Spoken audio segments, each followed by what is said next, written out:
This is the 21st season of Bass Talk Live. BTL is presented by Bass Cat Boats, Strike King Lures, AFTCO, Pro Guy Batteries, Spro, Gamakatsu, The Bass Tank, Denali Rods, Beatdown Outdoors, and Sunline.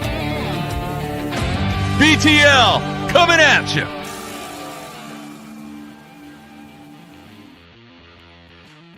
Good morning and welcome to another exciting edition of BTL Bass Talk Live, where we are going to talk about bass fishing. We got a great show for today.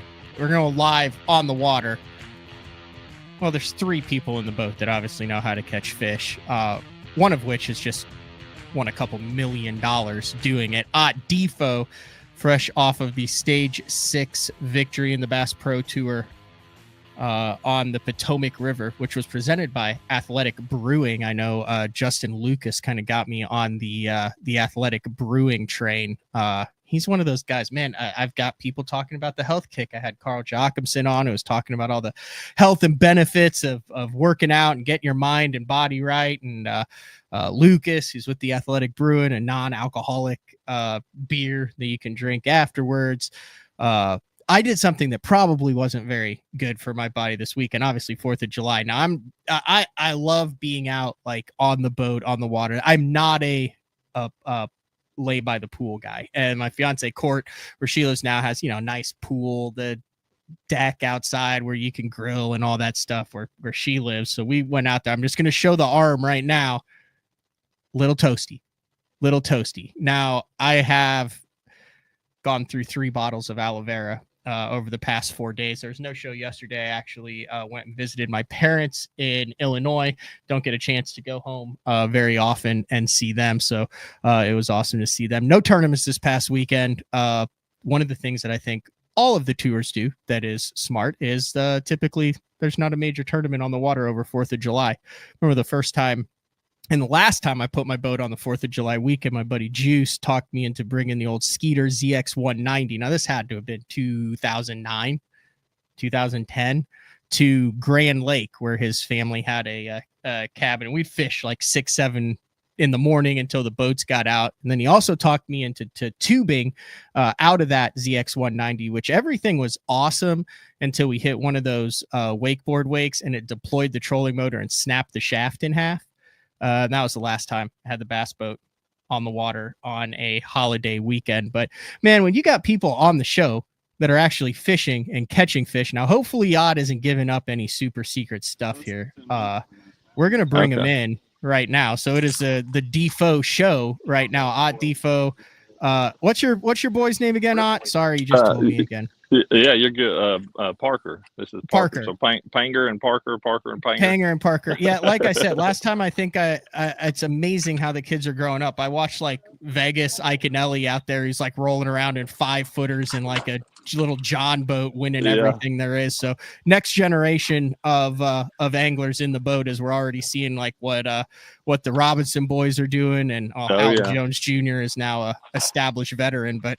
Remember when all those kids were tiny? That means I'm getting old. Plus, I'm wearing the floral button-down short sleeve. That's a sure sign that you've hit a certain age. Yeah, you definitely have when you start wearing that kind of stuff. And it is. I mean, you talked about before we got on the show. It's like, wow, y'all aren't pushing these same kids around in strollers anymore. And no, and it is like I don't feel any older. I think I definitely look it with the amount of gray hair that I have and stuff, and just the amount of hair that I don't have. But it is definitely it is funny because it doesn't feel like it's been that long, since since I was a rookie on the Elite Series and the twins were born. That doesn't feel like that long ago, but it has been quite some time at this point for sure. It hasn't been that long since you were on the show. I believe the last time we had you on was a really good BTL. It was you and your buddy Andy, or Andrew, as you call him. You guys won the team series together. So like I said, I try to get you on after you win one. I called it a thinking man's tournament before. Congratulations on becoming the 3rd most winning angler in MLF history behind, I think, Wheeler and Connell, who seem to win every other one, but your fourth regular season. And I'm thinking back to some of those other ones you've won. Man, you seem to have like a pretty signature moment, like in each one of your wins, whether it's like that cranking around the bridge deal or whether you have like, you always seem to catch them a cool way. Yeah, that really is pretty true. You know, I think of, and I think of like three of the 4 regular season BPT wins. By the third period, they really weren't close, you know, and I think that's probably why they feel that way. And I'm very thankful for that, because it's not typically that way a lot. And I didn't expect that going into Potomac. I even, in the preview, you know, the deal before we started on the final day, I was like, this is going to be a dogfight all the way to the end. That was what I expected out of it, because that's kind of the way the whole week had been. Nobody was really running off with it or anything any day. But yeah, that was, you know, at Athens, cranking around that bridge, you know, that was that ended up kind of being a runaway there towards the end at Harris Chain, on that one, you know, on that championship day, kind of the same deal. I got to catch some actually cranking there towards the end of that day and really, you know, pulled away from Bobby and the rest of the field. But yeah, and then this one, you know, the only one that was really close, and it still was yet kind of a signature, you know, what you would expect from me, was at Sam Rayburn. And that one was really close, but I was way up the river, didn't have signal, couldn't get the last fish updated. You know, it's like it's not just, okay, yeah, he's in the middle of the lake, you know, reeling in bass. There's always something weird, always something weird going on with it. It seems like, to, you know, around my wins.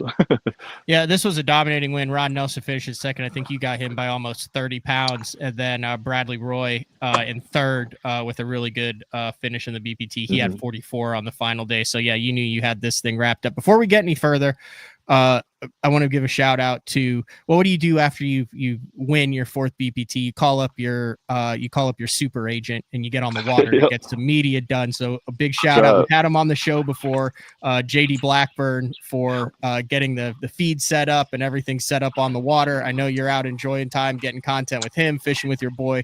Cannot thank you enough for taking a little bit of time out to do BTL, but kind of as much as you want to explain, where are you and what's going on right now? Yeah, we're on the upper part of the Holston River. Getting content, fun fishing. You know, just making some YouTube content and social media stuff, and just fishing more than anything. Now, are you in the Ott DeFoe Bassmaster Opens rule book tunnel hull currently? Oh yes, and which you know, after this boat became completely. You know, no way possible to possibly use it anymore. I just went ahead and went with the jet on it.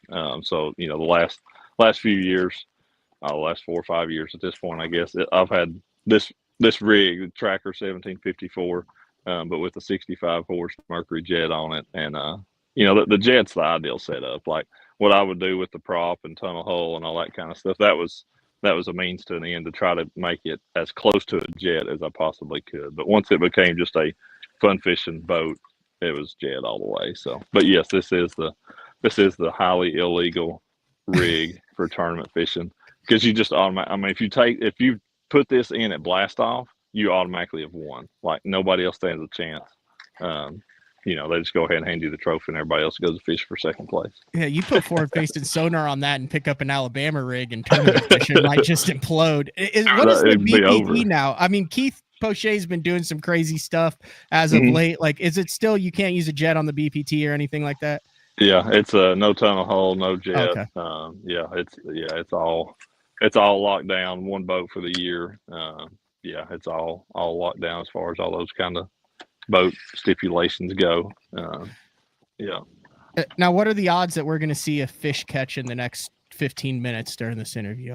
Pretty good. Pretty good. Like I'm surprised we haven't yet. We're actually getting to like what should be the best part of the river right down through here for this section that we're in. So yeah, it would surprise me if we don't see a fish catch in the next 15 minutes. Let's get into the victory, and then hopefully we'll get interrupted a couple different times. And, you know, feel free to. Do you still have the? Ott Speaking of hooked up live on BTL. Talk us through it, Ott. pretty nice one. It's yeah, this stretch of the river, there are some largemouth up here, but it is. Oh, he's got me in the grass. Come here. It is primarily smallmouth, and like I said, this is on the Holston, and there's a lot of nice ones. He's going down for the iTunes listeners. He's going down to land it. He lifts it. Now, I do believe that there's some sort of competition that has taken place. A beautiful smallmouth, looks to be in the about probably a 2.2 to 2.6. Yeah, we're going to weigh him just to see, because we are in fact having a competition. Parker and I are, and Parker's he caught one before lines in this morning. I was setting the GoPros up and stuff, and he caught a 220, but it was before lines in. So JD, the official, okay, scale, they have the scale. Right. There's JD. Yeah. How about a 240? Oh, a 240. Almost 2.5. That's pretty much dead on that. You're pretty much dead on the 2.6. It's like I've seen a few fish. Yeah, it is. But yeah, that's clear water, shallow water, smallmouth. Go ahead and put him back. Caught him on something that's become more and more of a favorite of mine, a real small jig. Now you're throwing that jig on a spinning rod. I am here just because the water is clear, so I wanted it on a light leader. I've just got it on like 10-pound leader. So that was kind of the reason for it. We catch a lot on a shaky head. That's what Parker's been throwing, and what JD was actually kicking our butt with earlier to start with. I know. I got some pictures of JD holding up some nice ones too. What was your one, JD? 340. He caught one almost 3.5. So this place up here, like where we live, it would be considered the lower Holston, and the lower Holston is slam full of fish. You might catch, on a good day, you'll catch 50, 60, 70, but you might have 5 2-pounders. Up here, you're probably, and this place has got a bunch of big old carp. There's a bunch of big carp cruising out there here. Parker's got a rock. Parker, that was an impressive hook set, though. He was very impressed with your hook set. If it were a bass, he would have never stood a chance. But yeah, up here, man, you may not catch.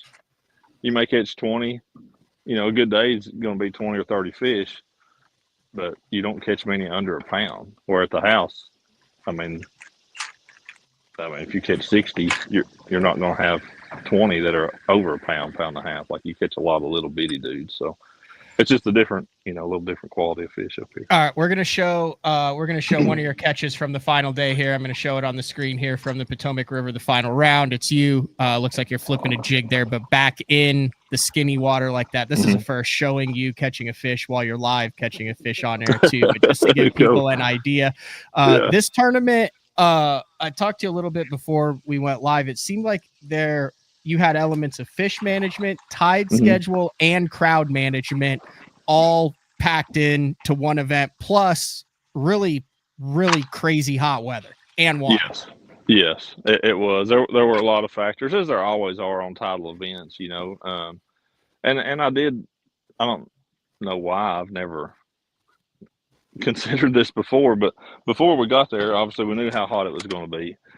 And I'm like, man, I don't want to practice. Like, I've always been one of those guys that I don't practice daylight to dark. I like to get out there early, but I'm not a daylight to dark practicer. Like, I'm more of a daylight to 5, daylight to 6. That's kind of my time frame. And this is the part of it I never really had considered before. And I'm not sure why with tidal water, but we all know the tide gets 50 minutes, almost an hour later each day. Like that's, if the high tide is 8 o'clock in the morning, first day of practice, the next day it's going to be 8:50, next day it's going to be 9:40, yada, yada, yada, yada. Again, I don't know why in the world I've never really thought that out that way, but I thought, man, why in the world would the first day of practice, why would I be out here past 2 o'clock? Like I'm not, unless I want to stay till dark, which I'm not going to, I'm never going to see that tide again. So the first part of the thinking of it came honestly with my practice, and the first day I did end up, I had some extenuating circumstances, but I ended up staying out till about 4:30 or so, and loaded up. But I mean, the last hour or so I really didn't fish much. I just kind of rode and looked at stuff, and and then after that, like the next day, I was off the water at 3 o'clock.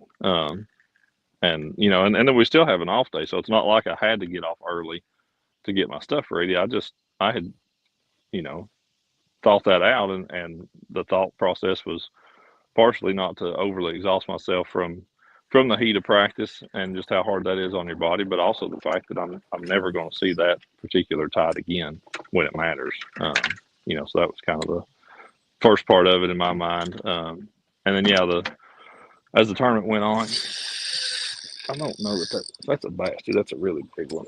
Ott He's got me in a Ott tree. just loaded up on something that just started peeling drag.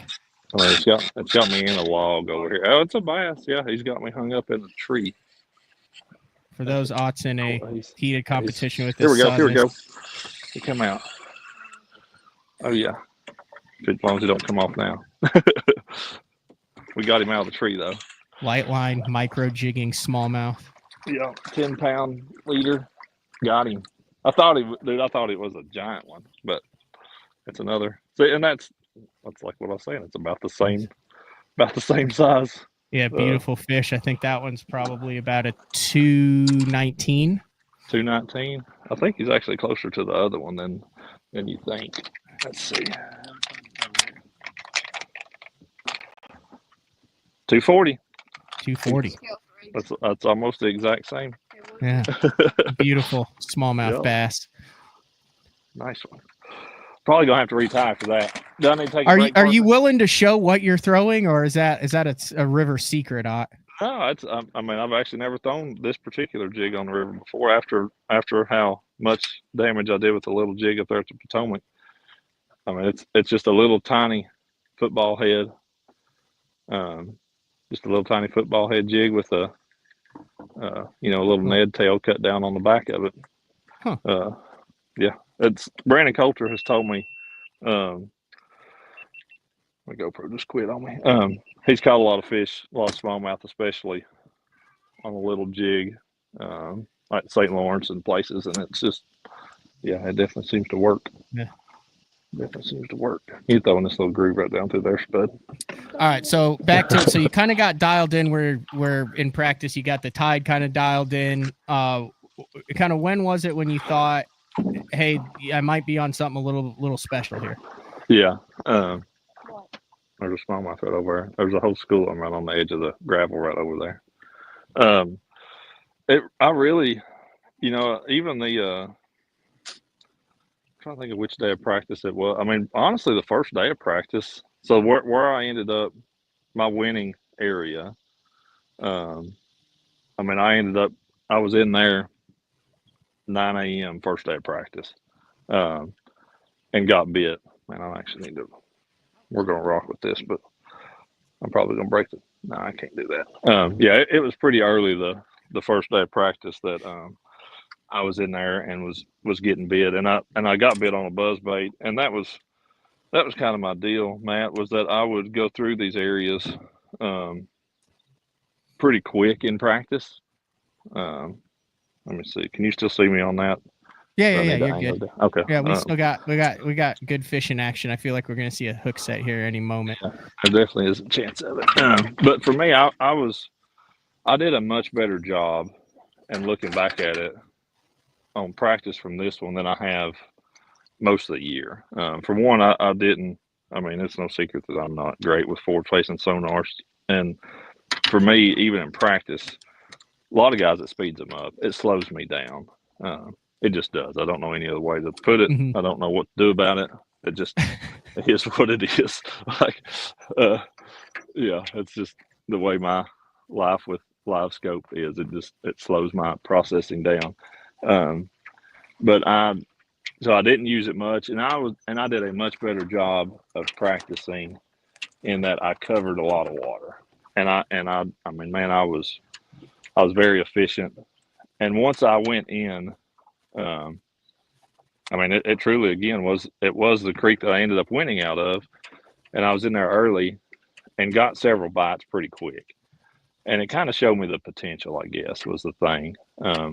I saw right away that, man, if you got in the right area, it was nothing to get 6 or 8, 10 scoreable bites fast. if you were in the right area. And I'm not fishing slow. Again, I'm burning through these areas with a bladed jig or a buzz bait. And I felt like then it's one of those kind of deals. It's like, well, everybody in the field's probably doing this. Well, sometimes it's the case. Sometimes it's not. And so I felt like I had potential to have a good tournament pretty early on in practice by, middle of the first day. And having seen that and kind of my goal going in was partially, a big part of it, I was like, if I can have a top 20, I'm going to have I'm going to set myself up to where Red Crest is now easy. And that was my goal. And I felt like figuring out what I did right away, I was going to have a real shot at a top 20. So I pretty much locked into that. Like I didn't go look for main river grass beds. I didn't fish hard cover. I literally went creek to creek to creek. And because of that, I felt like I had looked at most every good creek that had potential. Parker just missed one. Oh yeah, The old school of them right here.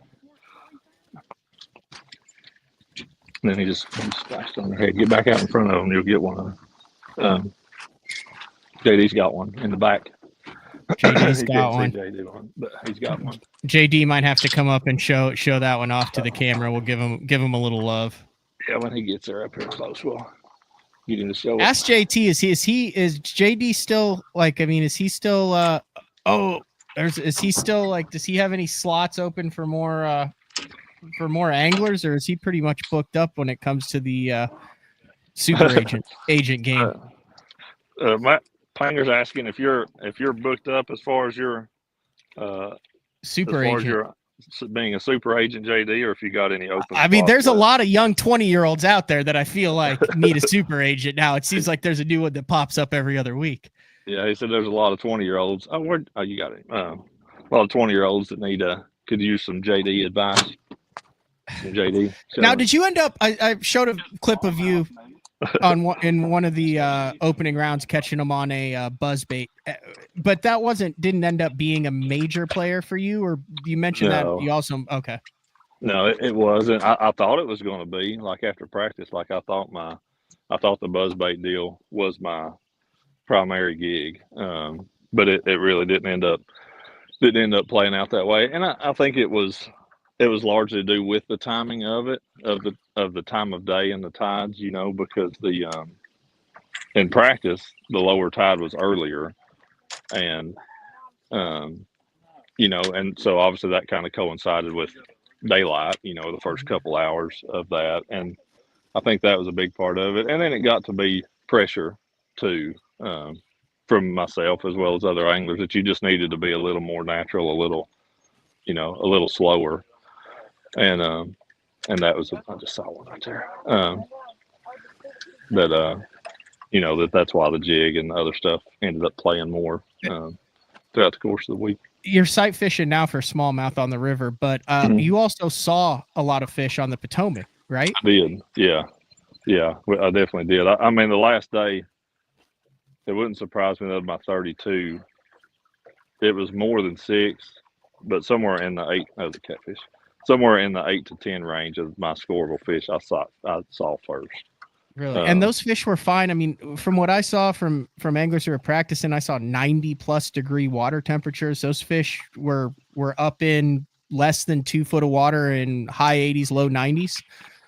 And back in a lot of those areas I was fishing, it was cooler, because it was those creeks flowing in and things. Okay. So that water was cooler. It was 80, 82. And that's a big part of why those areas are good, That's definitely a big part as to why those areas were good. But it really didn't matter. The first day, my secondary, I caught about 40 pounds out of my primary deal and left about noon. And the next place I went to, I probably caught 30 plus pounds there. And the water was 90. It was really like holy cow. They didn't care, man. They bit, and it's surprising to me because we don't see that a lot where I live. That water gets that warm, our fish they get really, really hard to catch. And man, we saw it last year when we were up at the James. That water was 90, 92 when we were there about that same week. And those fish just bit. Like, I don't know. It almost like it even makes them bite more. You know, I don't know if that's a title thing or what it is, but so I'm cycling through some of these pictures that MLF did a really great job of kind of capturing. It looks like you're in a bamboo forest back there. You can't even see the water like that. Would those fish stay in the creek? Would they come up with the tide? Like I've fished the James and the Chickahominy a little bit and kind of seen it, but I've always struggled. There's a great picture of it like that. Like when you're up in a skinny creek like that, do those fish on low tide just go to the very middle of it, or where the heck do they go?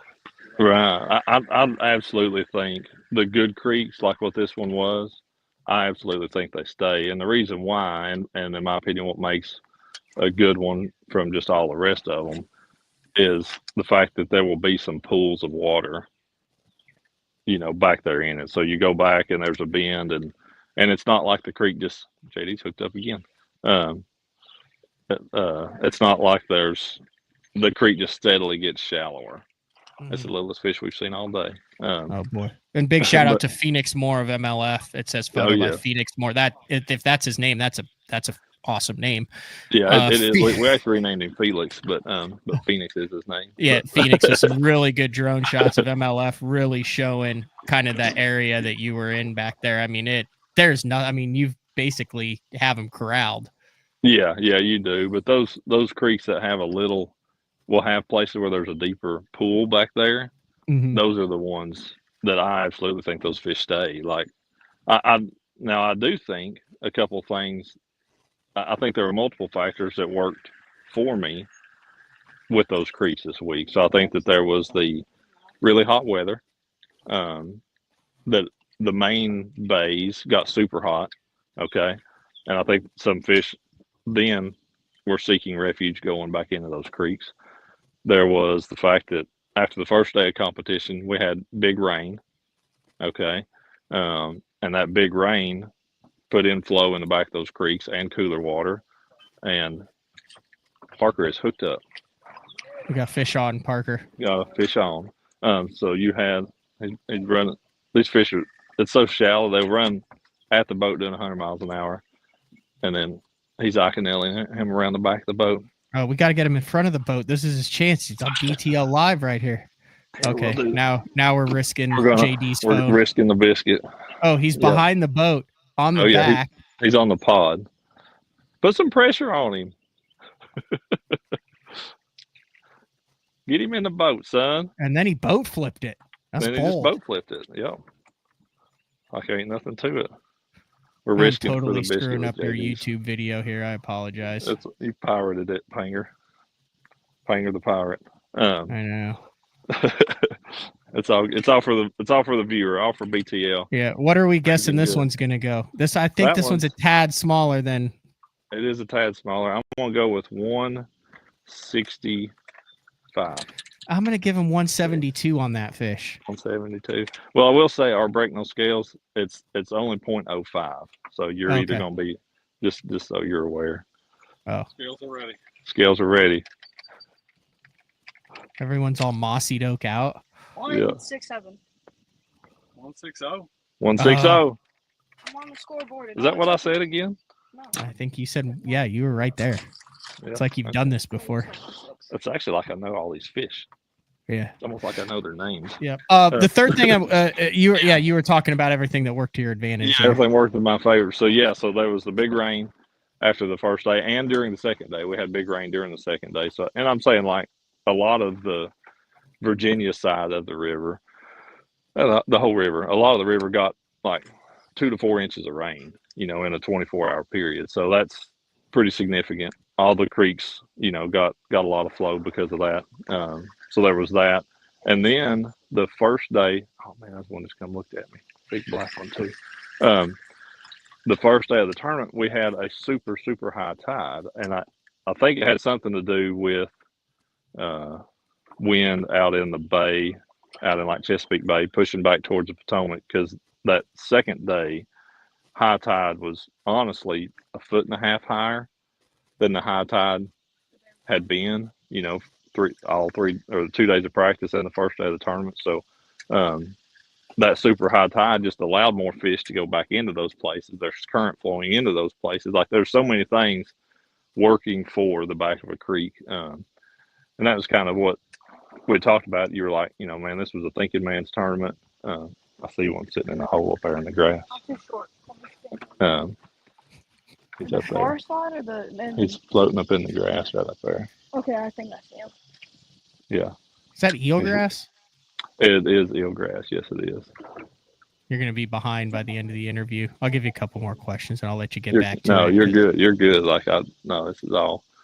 It's fun doing this with folks watching live. Hopefully they're enjoying it. But yeah, all three of those factors working in, I think, going back to that was a big part of as to why the creek. The one thing that I wanted to mention though, so you were kind of in the same area as, was it Keith Carson, I believe?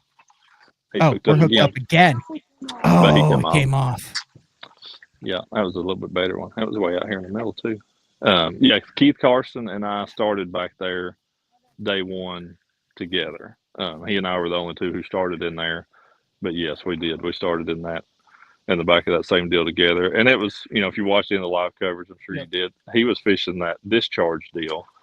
And it was one of those kind of things like going in there, I know it's there. And I kind of went over there and looked at it in practice, but there were actually a couple kayakers there fishing it. And so I'm like, they were literally it's small. Like, they were, I don't want to say they were in the way. They were fishing. They were doing what they were doing. But I wasn't just going to troll right up in the middle of them. But hey, is there any fishing here? I've got a big time. I wasn't going to be that guy. So I ended up never actually truly looking at it in practice to know what the potential was. So day one, I want to fish in the back of the actual creek. And I was the first boat in there. I got where I wanted to be, put my Raptors down, wait on lines in, and we get started. Dude, he blisters them. He's like 40 pounds in the first period. I'm like, you dummy, you literally had the pick of the litter. You could be anywhere back here you want, and you chose the wrong spot. And could you watch him physically, like see him with your eyes? Part of the time, yeah. Yeah. Oh my gosh, that had to be a little bit stressful. Oh yeah, it was terrible. So I'm like, how did you give up? And at that point in the tournament, first like I'm catching them, but I'm like, this is my year. This is the way it's been. I've been so close, so much of the time, and then I make one little off decision, and instead of having a great tournament, instead of this being a great tournament, I'm going to have to be happy with a 25th place finish or whatever. That was my thought at 9 o'clock in the morning on the first day because of how good he had done, and I was just kind of catching some fish. Obviously, his deal, for whatever it kind of played out, he caught fish there every day, and the championship day, late in the day, was the first time I ever actually ended up fishing it, and I caught a few over there. But yeah, it was kind of one of those deals. It was like, how do you do this the first day? You make this decision and miss the obvious easy deal and just give it away when you had it right there in your hip pocket. So. And then it ended up coming to you on the final day. Hey, you know what raccoon we saw in the morning? There's baby raccoons in our trash can. Jenny just called on my phone to tell us that there's baby raccoons at the house. Yeah, I had a mama cat have kittens at my house, which did not end well because she decided to stick them in my wheel well. Oh, that's nice. Yeah, no, not a pleasant story. So who's leading in the tournament now?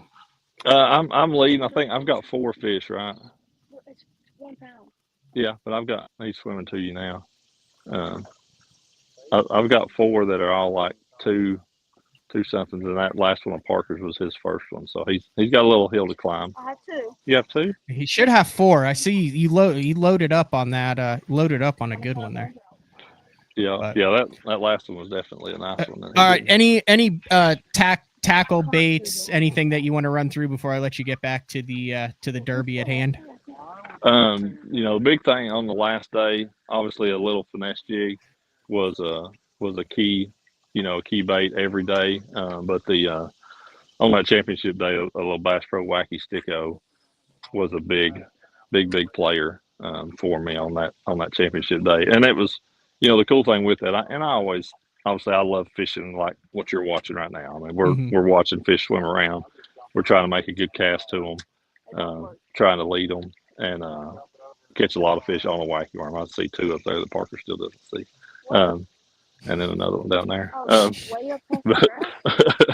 I'm short. I can't see. He blames it on his lack of. Hey, you verticality. could add the 4th element to the boat, which is a fixed ladder on the front deck, and really Fixed blow ladder. everyone's mind. Yeah. Put a big ladder platform up here. That would be excellent. But yeah, that Wacky Sticko, and I always say, like, I don't know how much fishing like this, like, I enjoy it, obviously, and that's a big part of why I love river fishing. It's just fun. But truthfully, the way I was catching them in that creek, especially with the wacky worm, the lessons that I learned fishing like this, they actually applied for me in that situation. Where a lot of times I don't know that. I mean, we're just out here having a good time. And Parker's actually got. Let's see if we can get this one in. You got the hook in him yet? Yeah, he's big daddy. Oh, he is little. Not going to be a pound. Non-scoreable bass. But the part of that, and probably the biggest, if I was going to give a fishing tip to people, listening right now or watching and stuff,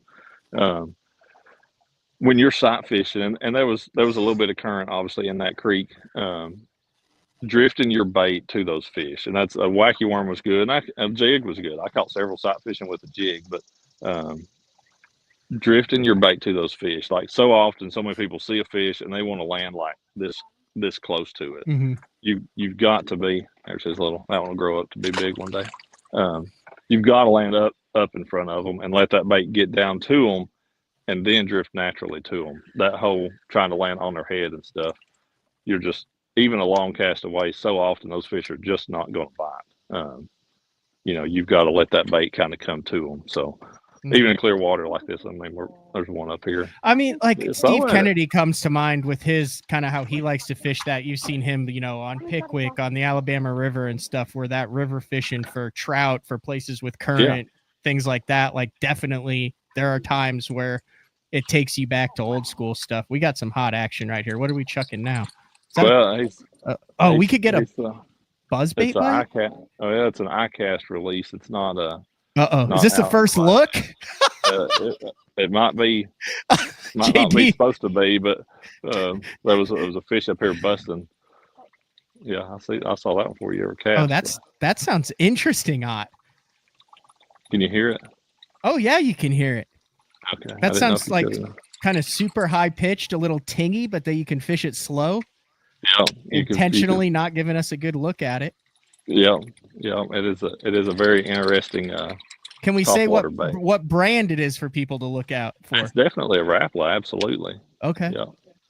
Oh, I think it's out. I think that might be the first sound of the. It's a plopper style bait, but with the metal. I saw that on social media. Yep, sure is. It's a really cool bait for sure. Well, I greatly appreciate it, Ott. I know it's kind of a family business day for you to take time out to jump on BTL. We got multiple fish catches on it. We kind of got the down low on how things went down on your victory, and that definitely moved you solidly inside of Red Crest with one event left. Yeah. It's that was, obviously, going into this tournament was not, in my mind, winning was not my. As crazy that is to say, winning was not my initial focus. It was just have a good tournament, try to get safe for Red Crest, because I was like 27th going in. If I have a tough tournament, it's going to be really hard to make Red Crest. A decent tournament, I can, set myself up to where I've basically got it made in a top 10, and I would have it pretty well locked in. And so it's always funny to say, and just God's timing on how stuff works out. I would have been pretty doggone happy with the 15th place tournament. If you'd have said that from the start, I would definitely would have taken it, but certainly glad that he had bigger things in store for sure. Awesome. All right, we're going to close it out. Hold on, we got to see if this one bites JD's worm. I'm still looking at it. Oh, there's another one. That's what I said. We're gonna you give it one more cast, give it your best effort. I'd love to end this interview on like there's a whole school of them. 3-6. Okay, we'll just watch and listen. I don't know where they all went. Oh, they're still. Could we get a triple up on BTL? They're in there. Oh, this is giving me severe FOMO. So I hydroplaned. My truck is actually at Myers Body Works, so I have a Mustang in the driveway now, which does not tow a bass cat.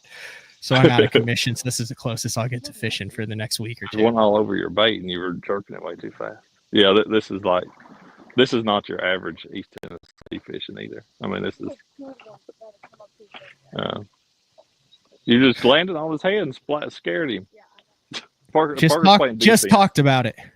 He's playing defense. He's trying to. Fish was getting. All right, one more cast dot, and we'll let you go. Okay. And while you're doing that, tell people where they can actually watch some of this stuff when it comes out.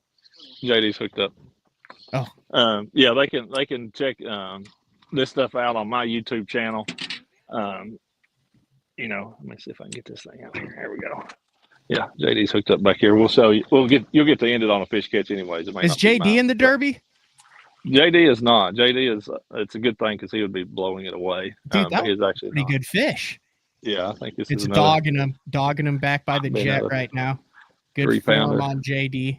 Yeah, fish is coming on your good form. He's got his head up. We'll see if he goes for the scoop or the lip here. Oh, that's a dandy. Clear water. Fish is doing that scary head shake thing next to the boat. Is he going to scoop? Let's see. Dreams are made and hearts are broken. He scooped it. Yeah. Fish went limp. JD with a nice one. We got to put that on the scales. We'll see if you can guess it. You can go 4 for 4 live. That one is a 280. Yeah. Parker's hooked up. Man, I missed 260. 265. Yeah. Now it's Parker's turn. It looks like a pretty good fish. It's pulling pretty hard. Must be a carp. Parker is dialed right now. He's dogging him underneath the boat too. Yeah. He's got to the leader. Oh, another boat flip. He boat flips it. He needs that sticker. Parker boat flip pulling his best Tommy Biffle. Yep. He's even stiff-necked. Minus the spinning rod. Yeah. That's a pretty good way to cap off BTL. Have you had this many fish catches on BTL much before? We have not. We did a live with James Watson once where he was doing the spoon jacking deal and he was catching them pretty good. But just as far as a straight interview, 220. All right. Well, I've done my nice fish. I'll end it. And he hits it. All right, guys, have fun out there. Greatly appreciated. Enjoy the day. It looks like that's what fishing's all about. It is for sure, Panger. Thanks for having us on. We appreciate it. Thanks, guys. Thanks, JD. Worked out perfect. Yes, it did. Good job. Thank you. All right. See ya. All right. There we go. That is the one and only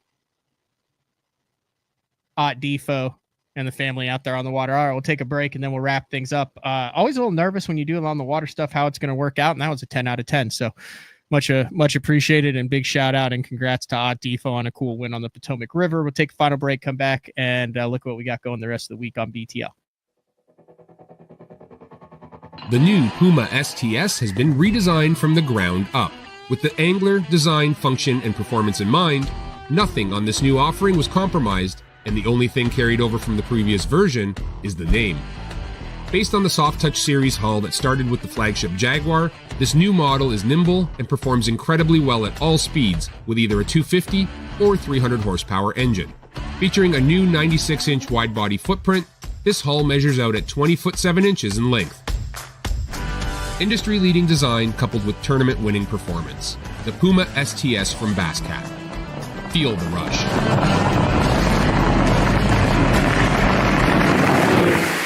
As a professional angler, there's only one thing that connects you to your paycheck. Probably the most crucial part to tournament bass fishing. I use Sunline because they have a line for every application. shooter, FX2, All Might, super light line, big stuff, big sticks. Sunline has you covered. Sharp as can be. Super strong, super durable. Really good penetration. Thinner and stronger. Catch fish after fish.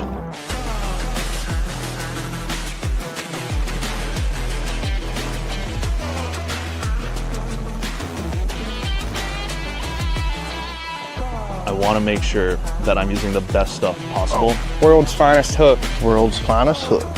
Gamakatsu, world's finest hook.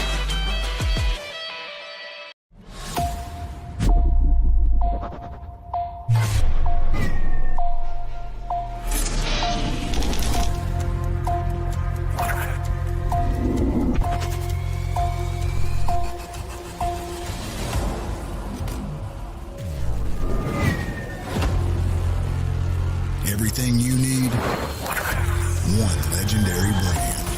Top 100, Strike King.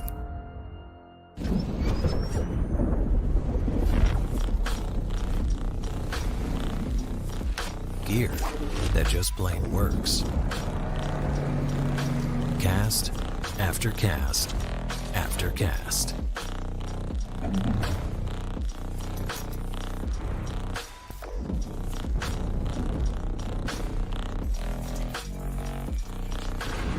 AFTCO. Any fish, any water. Hey guys, Brian Schmidt here with Spro. I'm going to talk to you about the confidence I have in the equipment I use. You know, I have a charter boat business back home in Maryland. We fish for saltwater fish, and I also fish the Bassmasters Elite Series. So I keep my lights on by fishing. I have to have a lot of confidence in the equipment I use.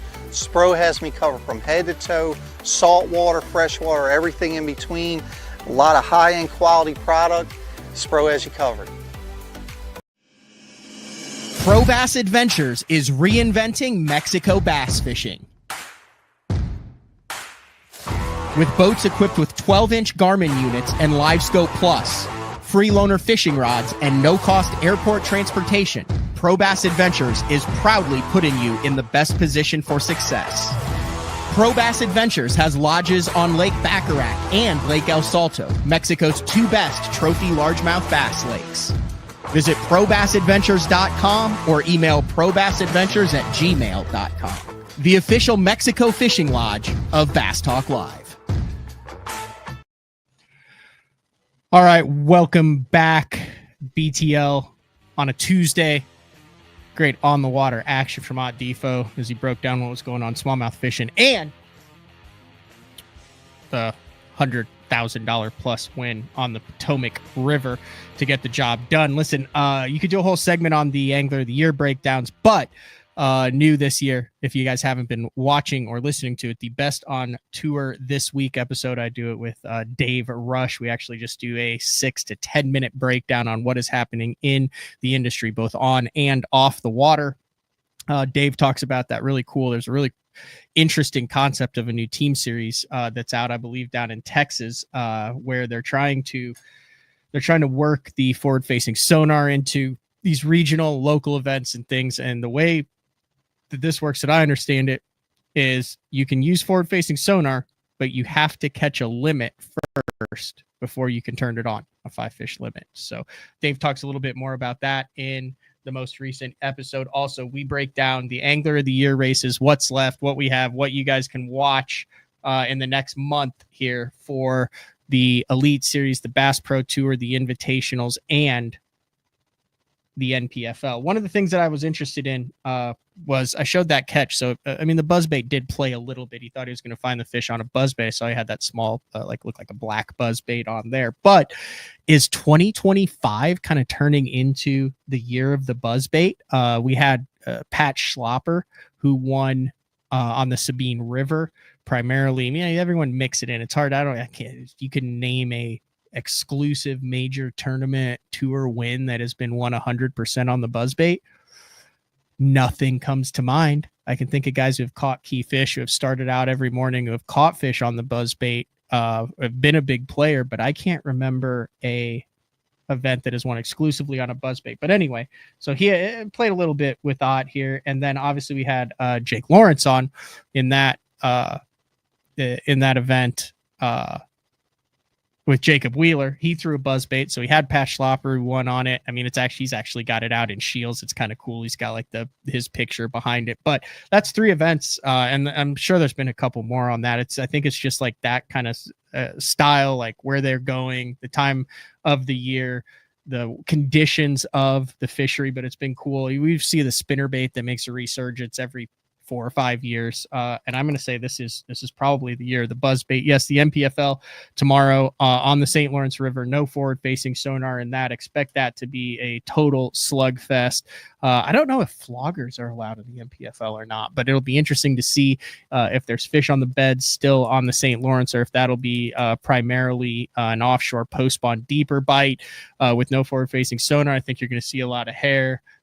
Bright colored spinner baits, the jerk bait, the spy bait, a lot of guys that are dragging, Ott had that kind of micro smaller jig that he was throwing for those smallmouth there. That's become really popular, as well as that drop shot, a heavy Ned.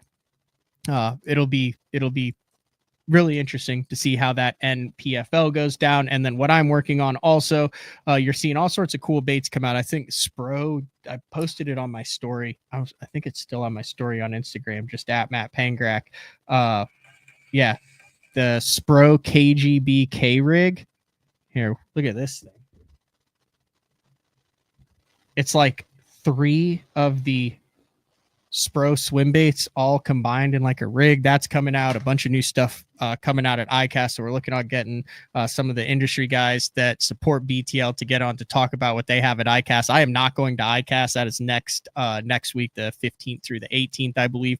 Some of the major manufacturers not going to be at ICAST. It'll be interesting. I've got a lot of friends in the industry who are going, a lot of friends who aren't going. It'll be interesting to see what the vibe is this year at ICAST, the industry showcase, where the newest, latest, and greatest I've already seen. I think this is probably going to be the year of just the straight jig head. So you're talking the tactical jig heads that are designed specifically to help minnows roll, and then also I think big minnows are going to be a big player at ICAST, but we will see. So stay tuned to that for another full week of shows. Then Frank will be back on Thursday, 8:30 a.m. Other than that, big shout out to Ott, JD, the DeFoe family for letting us peek in on their day on the river. We'll talk to everybody later. See ya.